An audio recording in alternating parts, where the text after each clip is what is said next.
더니 어떤 대답이 나왔을까요? 엄마요. 엄마. 엄마 모르시나요? 재미가 없나 봅니다. 저는 너무 재밌었어요. 꿈이 엄마라니. 그래서 그냥 엄마는 누구나 될 수 있는데 커서 뭐가 될 거니 그랬더니 엄마요 그러는 거예요. 참 신기한 아이다 이런 생각을 했습니다. 우리 성도님들은 어릴 적 꿈이 무엇이었나요? 네, 아빠요. 네, 꿈을 이루셨나 모르겠습니다. 네, 이루셨군요. 저는 어릴 적 꿈은 경찰대장이었습니다. 멋있지 않나요? 경찰대장. 네, 표정들이 그러신데요. 그랬던 것 같아요. 네. 그리고 초등학교 이제 4학년 때 컴퓨터라는 걸 제가 처음 보고 학원에 다니면서 컴퓨터 박사가 돼야 되겠다. 제가 날려먹은 컴퓨터만 꽤 됩니다. 저희 어머니는 그냥 고장난지 아시지만 사실은 제가 이렇게 하다 고장나 버렸어요. 네, 그렇다 하고요. 네. 그리고 이제 중학교 2학년 때 은혜를 너무 많이 받아가지고 목사가 돼야 되겠다. 그 꿈을 지금까지 바꾸지 않고 있습니다. 저희 아버지께서는 제가 목사가 되기를 바라시지 않고 법대를 나와서 판검사가 되기를 바라셨습니다. 사실 좀 공부를 잘하는 애한테 기대를 하셔야 되는데 제 성적으로는 꿈에서나 가능한 그런 일이었습니다. 지방대 법대까지는 이제 가능한 것 같은데 꿈이나 가는 꿈에서나. 다들 비웃으시지만 꿈은 누구나 꿀 수가 있습니다. 어느 누구에게나 꿈이 있습니다. 꿈이 대통령이든 대사관이든 중요하지가 않습니다. 꿈을 꾸는 것은 자유입니다. 근데 참 안타까운 것은 이 시대가 지나면서 꿈이 변하는 것 같습니다. 예전에는 꿈이라고 하면 말 그대로 훌륭한 사람, 그죠? 훌륭한 사람.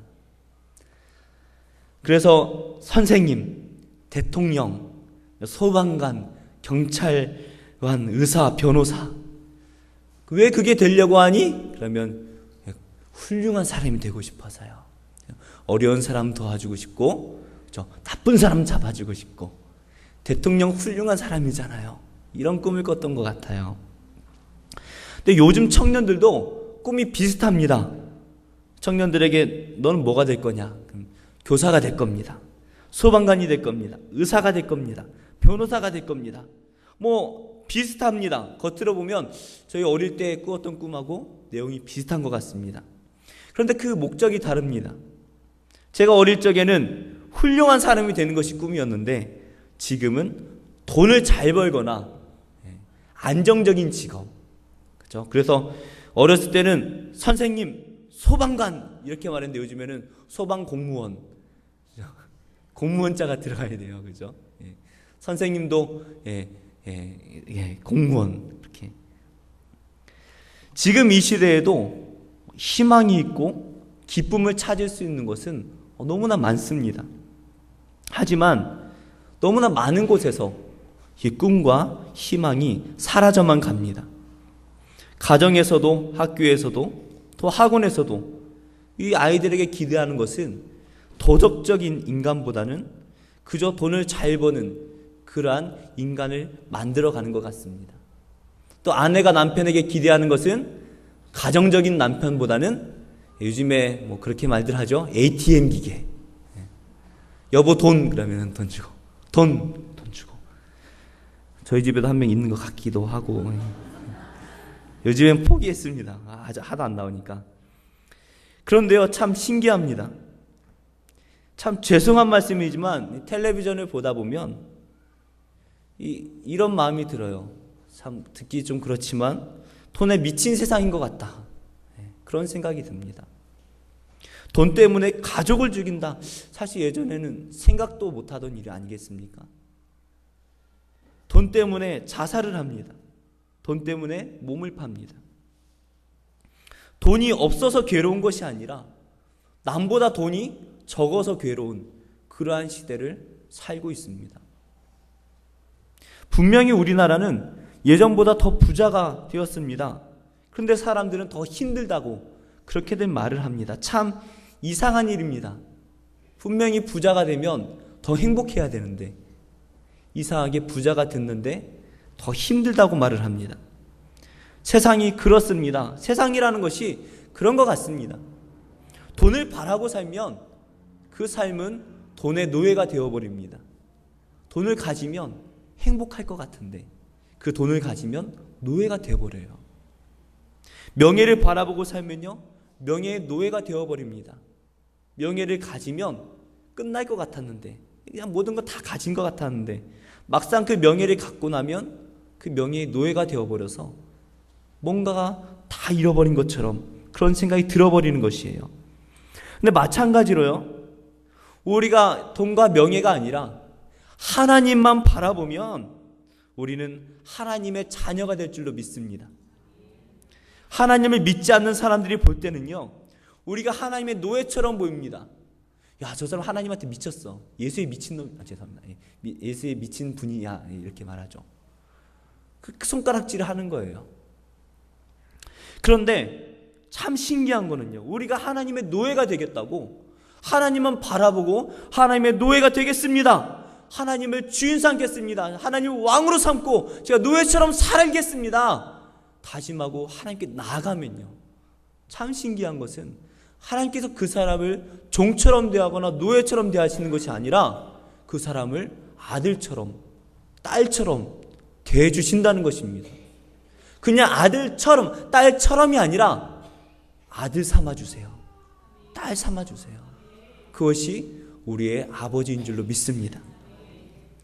그렇다면 우리는 무엇에 다스림을 받으며 살아야 하겠습니까? 오늘 말씀에 나오는 이 이스라엘 백성들은 하나님의 백성들입니다.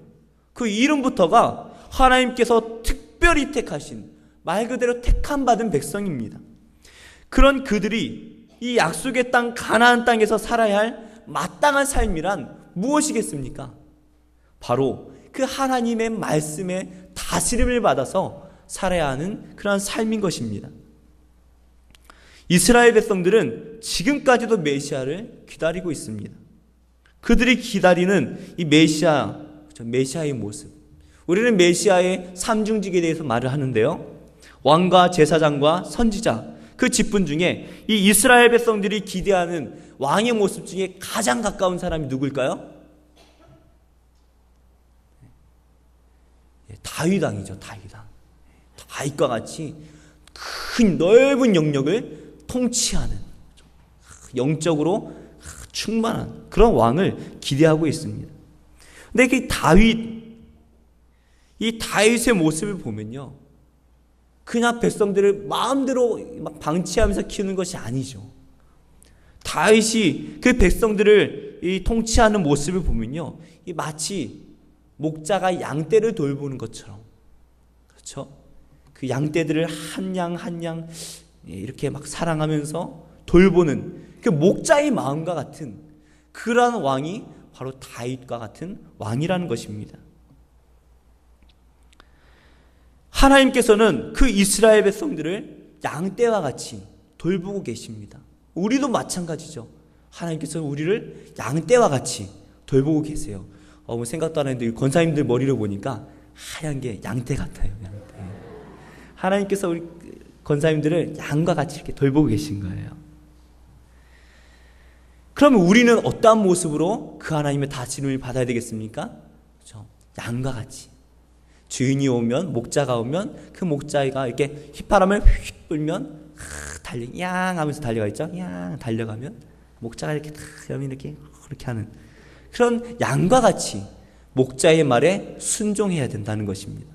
만약 이 양이 자신의 목자가 아니라 옆 동네 목자의 말을 들으면 어떻게 되겠습니까? 안 되는 것이죠. 늑대의 다스림을 받으면 안 됩니다. 바로 목자의 다스림을 받아야 하는 것입니다. 그러면 이 양은 평화로운 초원에서 양양거리며 한가롭게 평화롭게 사는 그 양의 모습과 같이 평안한 것입니다.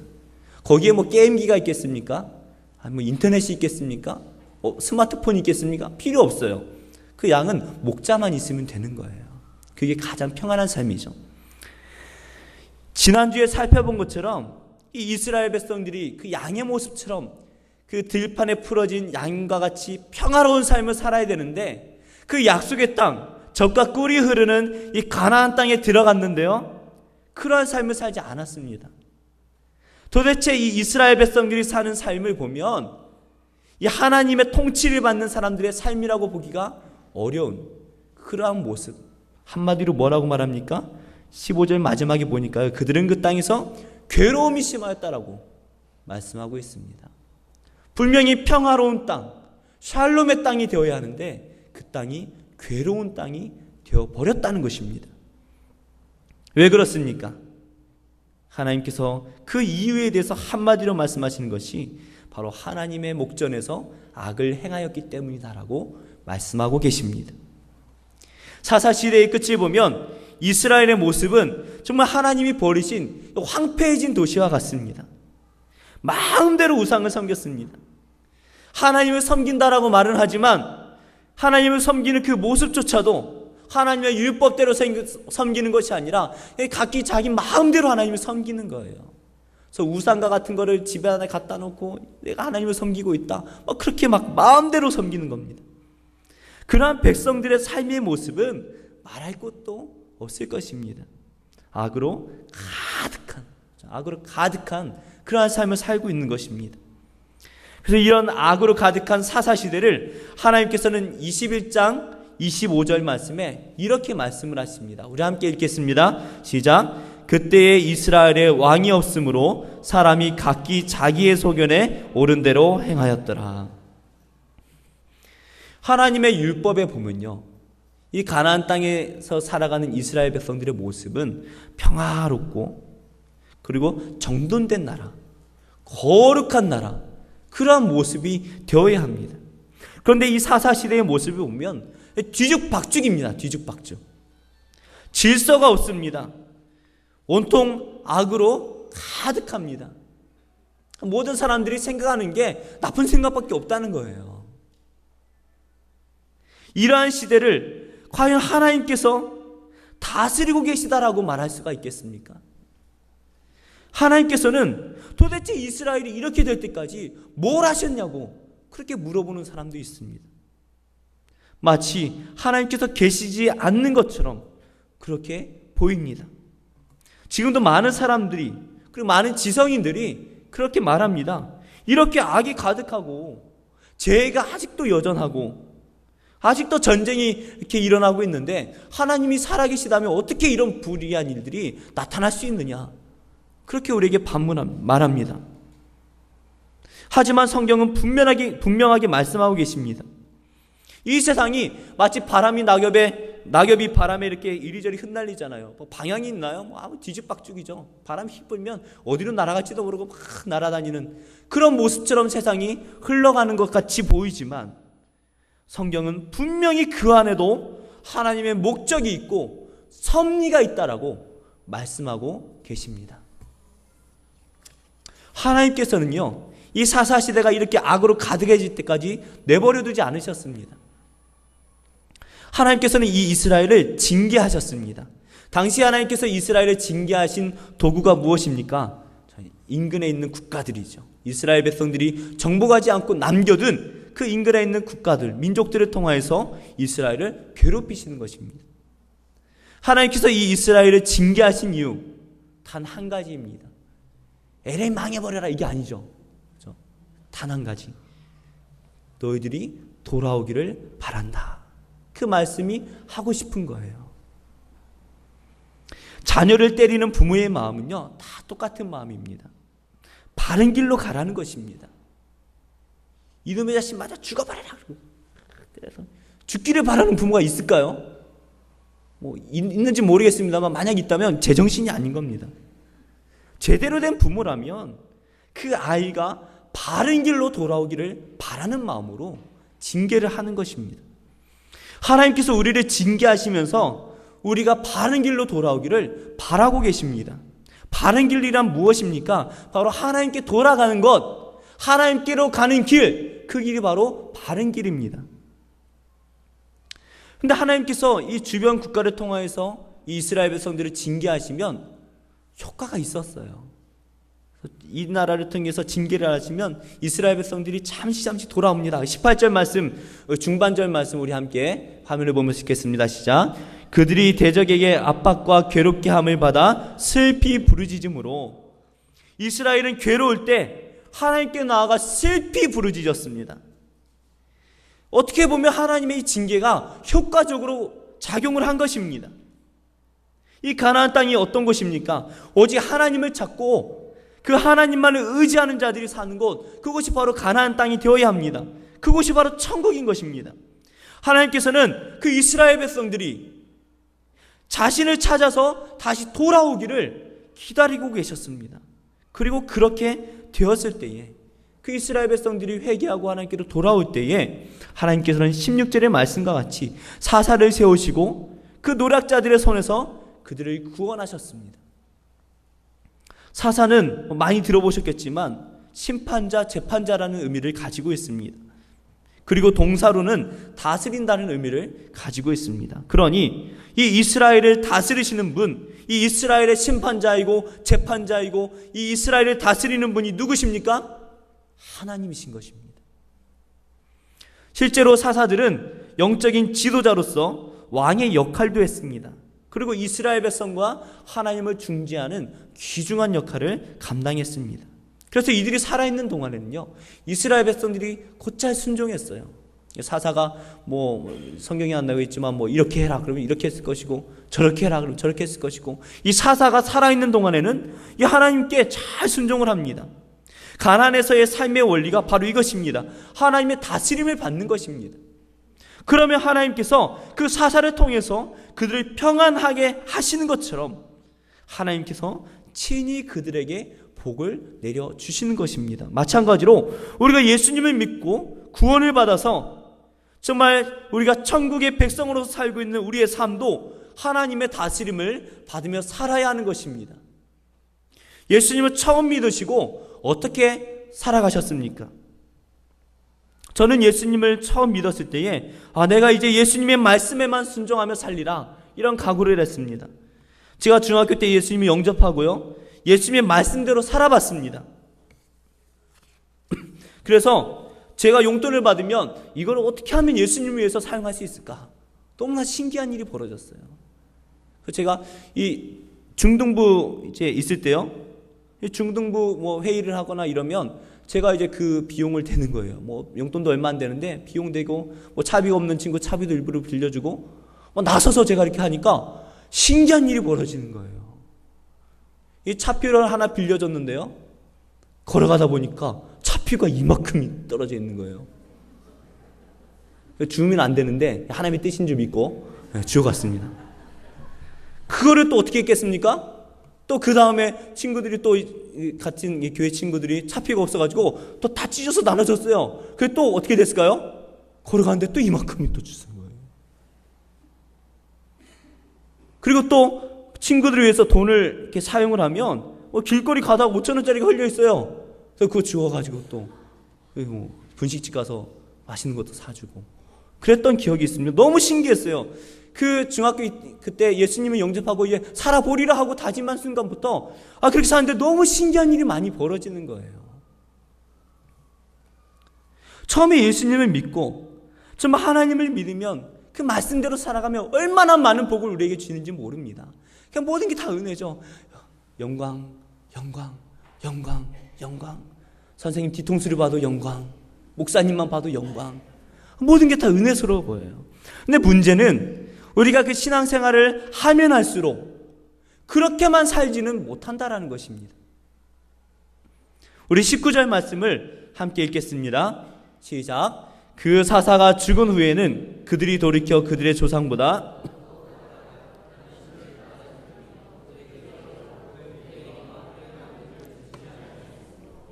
아멘. 이 하나님께서 이스라엘 백성들에게 사사를 세우셨을 때에 처음에는 그들의 말을 잘 들었습니다. 사사가 뭐라고 말하든 아멘 아멘 하면서 한 거예요. 근데 시간이 흐르면서 사사가 죽죠. 사사가 죽은다 하면 다시 과거의 죄악된 삶으로 돌아가는데요. 문제는 그냥 돌아가는 정도가 아니라 이전보다 더 악한 길로 더 멀리 떠나버리는 거예요. 우리가 예수님을 믿고 성령 충만할 때는요, 예수님을 위해서 내가 목숨도 바치겠습니다 다짐을 합니다. 하지만 이 예배의 자리를 떠나서 세상에 바쁘게 살다가 기도 시간 한번 놓쳐버리고 말씀 시간 한번 놓쳐버리고 점점점 하나님께로부터 멀어지다 보면 다시 세상에 빠져버리는 거예요. 그런데 참 무서운 것은 이전보다도 더 무섭게 빠져 들어간다는 거예요. 우리가 이 죄악에서 벗어나는 유일한 방법이 있습니다. 뭡니까? 하나님께로 돌아가는 것입니다. 우리가 돌아오기만 하면 하나님께서는 언제든지 우리를 다시 회복시켜 주실 준비가 되어 있는 줄로 믿습니다. 근데 문제는 이렇게 죄를 짓는 것이 반복이 되다 보면 나중에 하나님의 말씀도 귀에 들리지가 않습니다. 17절의 말씀에 보면요, 이스라엘 백성들이 나중에는 이 사사들에게도 순종하지가 않습니다. 사사가 이렇게 하자면 지금 바빠요. 하나님께서는 사람을 사사로 세우셨지만 실제로 그 이스라엘을 다스리는 분은 누구입니까? 하나님이십니다. 그런데 이스라엘이 모세를 대적했을 때 하나님께서 뭐라고 말씀하십니까? 이스라엘이 모세 너를 대적한 것이 아니라 나를 대적한 것이라고 그렇게 말씀을 하시는 거예요. 이처럼 하나님께서 세우신 그 사사를 대적하는 것은 바로 하나님을 대적하는 것과 같다라는 것입니다. 이제 이스라엘 백성들이 어떻습니까? 하나님의 다스림을 받아야 할 그 이스라엘 백성들이 이제 다스림을 받지 않고 오히려 하나님을 대적하는 자가 되었다라는 것이에요. 참 이상한 것은요, 대적한다, 무엇인가 대적한다, 이 마음속에는 이미 하나님이 떠나버린 것이죠. 그럼 뭐의 다스림을 받고 있습니까? 분명히 뭔가의 다스림을 받고 있기 때문에 하나님을 대적하게 되는 것이죠. 이 이스라엘 백성들이 하나님을 대적하고 떠나버린 곳이 있습니다. 17절 19절의 말씀을 보시면요, 그들이 다른 신들을 따라가 버립니다. 그리고 그 신들에게 절을 합니다. 그 다음에 그들의 행위와 패역한 길로 떠나버립니다. 그러니까 이 이스라엘 백성들은 하나님을 대적하게 된 이유가 뭡니까? 그들의 마음이 하나님의 다스림을 받아야 되는 그 마음들이 하나님의 다스림을 받는 것이 아니라 세상의 다스림, 죄의 다스림, 우상의 다스림을 받고 있다라는 것입니다. 지금 이 사사 시대가요, 지금의 시대와 너무나 비슷한 것처럼 보입니다. 사람들을 보면요, 돈이 있는 곳에 그냥 파리떼처럼 쫓아갑니다. 돈 그러면 막 쫓아가요. 만약에 여의도 한가운데에, 그렇죠, 하늘에서 돈을 떨어뜨린다면 어떻게 되겠습니까? 만약에 20분 뒤에, 그렇죠, 4시에 여의도 하늘에서 돈다발이 떨어진다면 지금 이 자리에 앉아 계시겠습니까? 아마 이 중에 아닙니다. 우리 아인교회는 그럴 리가 없습니다. 그럴 리가 없습니다. 이 설교가 빨리 끝나야 돼요. 그러면, 그죠? 5분 안에 끝나야 은혜가 됩니다. 그러면 지금 난리가 나겠죠. 거기 가면요, 지금 거기 가지도 못해요. 이미 만약 그런 소문이 딱 돌았다, 지금부터 이제 마포 여기 신촌까지 길이 다 막혀버립니다. 그죠? 난리가 나는 거예요. 하늘에서 진짜 돈덩어리가 막 떨어지면 몇 명 죽어도 모를 거예요. 난리가 납니다.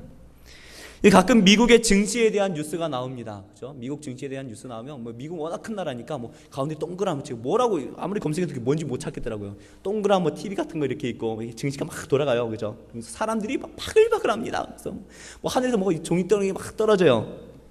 뭔지 잘 모르겠어요. 그런데 이 증시가 오르면요, 거기 있는 사람들의 표정이 다릅니다. 이런. 근데 증시가 떨어졌다는 그 소문이 돌잖아요. 미국 증시가 지금 바닥을 며칠째 하고 있었는데 그 사람들의 표정이, 그 돈이 오르고 내리는 거에 따라서 천국에 갔다가 지옥에 갔다가 천국 갔다 지옥 갔다 들었다 놨다, 죄송합니다, 그러는 거예요. 우리나라는 요즘에 다 핸드폰이나 인터넷으로 증권을 많이 하더라고요. 그죠? 옛날에는 이제 그런 게 없을 때에는 증권회사 이 TV에 나오면 증권회사에 사람들이 다 의자에 빽빽하게 앉아 있어서 앉을 데가 없어 서서 이렇게 막 있습니다. 그러면 지금 어느 증시에서 뉴스에 다 나오잖아요. 그죠? 빨간 글씨가 저렇게 뭔지 모르겠지만 빨간 글씨, 녹색 글씨, 빨간색이 많으면 사람들이 녹색 글씨가 많으면 이럽니다. 그 숫자만 보고 있다가 기뻐하다가 슬퍼하다가 기뻐하다 슬퍼하다. 그 증시가 며칠째 바닥을 기고 있으면 계속해서 뉴스가 나옵니다. 누가 증시 때문에 자살했다. 참 신기한 것은 사람들이 돈을 벌어야 되잖아요. 열심히 노력을 해서 돈을 벌어야 됩니다. 그런데 이상하게 사람이 돈을 버는 게 아니라 돈이 사람을 움직이는 시대가 돼버린 것 같아요.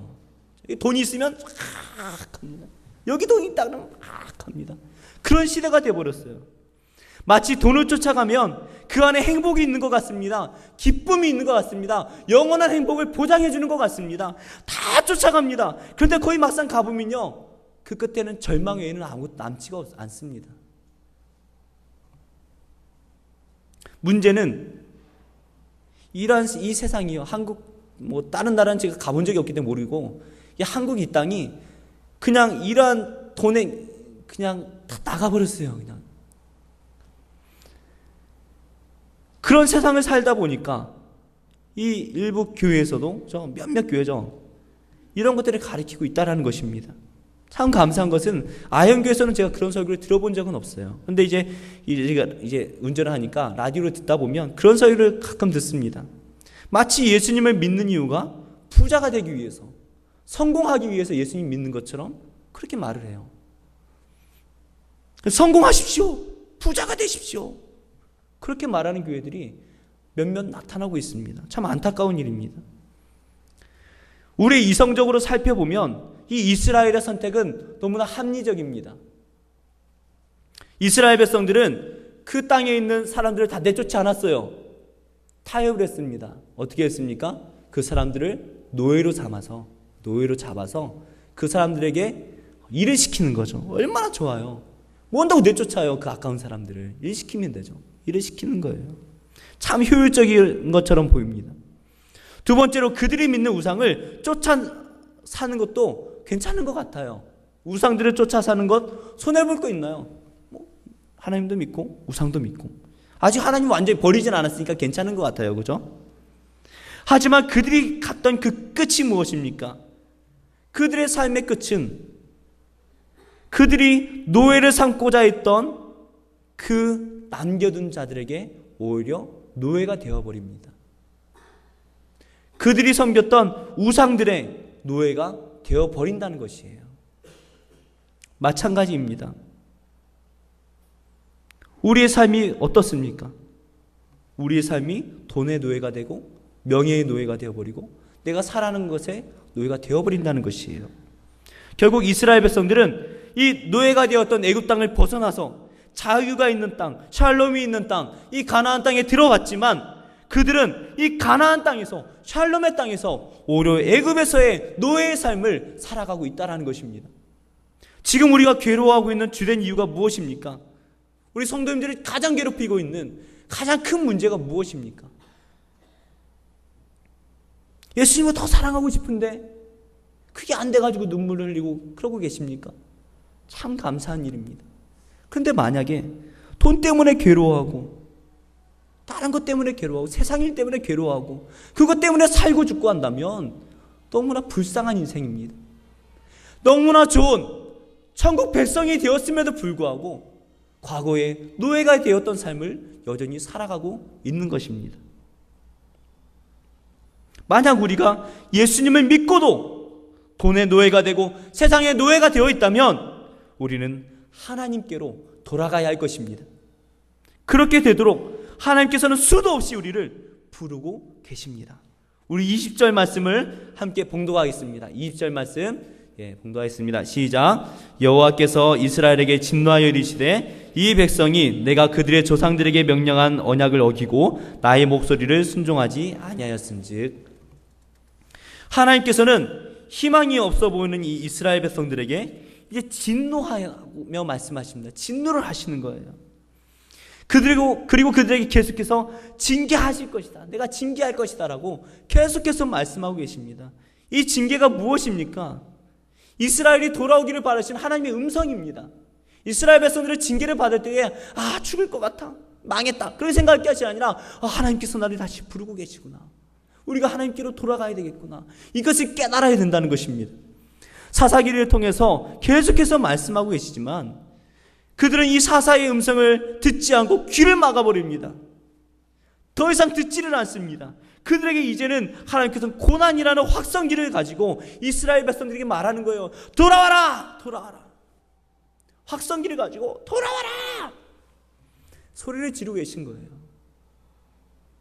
C.S. 루이스라는 학자는 이렇게 말을 합니다. 하나님은 우리가 즐거울 때에는 속삭이시며 우리 양심에 속은 되시지만 우리가 고통당할 때는 소리치신다. 우리에게 주어진 고통은 기먹은 세계를 깨우시는 하나님의 확성기이다. 오늘날에도 하나님께서는 고난을 사용하셔서 우리에게 소리를 치고 계십니다. 세상 사람들은 이 고난이 어디에서 왔는지 모릅니다. 고난이 오면 이게 왜 왔지? 망했다. 방법이 없구나. 죽어야 되겠다. 운명이다. 그렇게 말을 합니다. 하지만 우리는 분명히 이 고난이 어디서 왔는지 분명히 알고 있습니다. 그 고난은 바로 하나님의 음성이라는 것을 깨달으시기 바랍니다.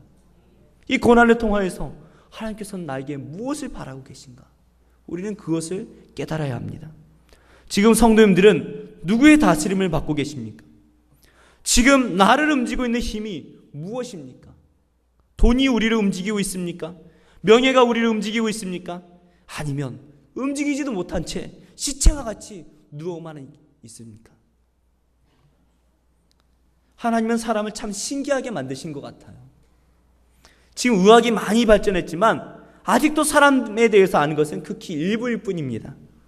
그런데 신기한 것 중에 하나는 사람 안에 있는 이 호르몬이라는 것에 따라서 사람이 변한다는 거예요.